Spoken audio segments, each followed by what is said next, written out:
xaqiiqdii maanta waxay ii tahay farxad aan la soo koobi karin oo qalbigayga taabato. sababtuna waxaa weeye magaaladan aan maanta yimid oo ah caasimaddii ku-meel gaarka ahayd ee maamulka, waa magaaladii igu wax soo saarka iyo wax ka qabadka ugu badnaa oo aan nolosheyda geliyey. magaaladan Baydhabo Jannaay waa magaalo qadiim ah, xadaarad leh, waqtigeedana haddee dad oo yar ayaa yaqaano halkan fadhiya.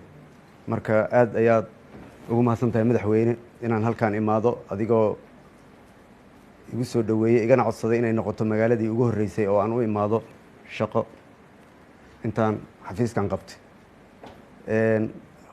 safarkan waa safar shaqo oo aan halkan ku imid, wuxuuna qeyb ka yahay waxqabadkii iyo waxyaabihii la taaban kara ee wasaaradaha dowladda federaalka ah ee xukuumaddeyda aan ku heshiina 100 maalmood ayuu hordhac u yahay, taasoo aan ugu nimid inaan soo booqanno mashaariicda hadda gabagabada marayso, kuwa cusubna aan dhagax dhigi doonno hadduu ilaahay raalli ka noqdo.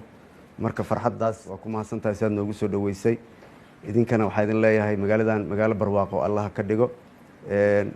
shacabka koonfur galbeed ee Soomaaliya iyagana mahad ballaaran ayaan u jeedinayaa. waa dad sabir badan, dad xaqiiqdii yaqaano dowladnimada iyo sharafta qaranka Soomaaliyeed waaye. marka aad ayaan iyagana ugu mahad celinayaa. waa mahadsantihiin soo dhaweynta aad ii fidiseen aniga iyo ka kooban wasiirro kala duwan. dibna aan ugu kulmi doono shirar gooni ah iyo mid gaargaar ah.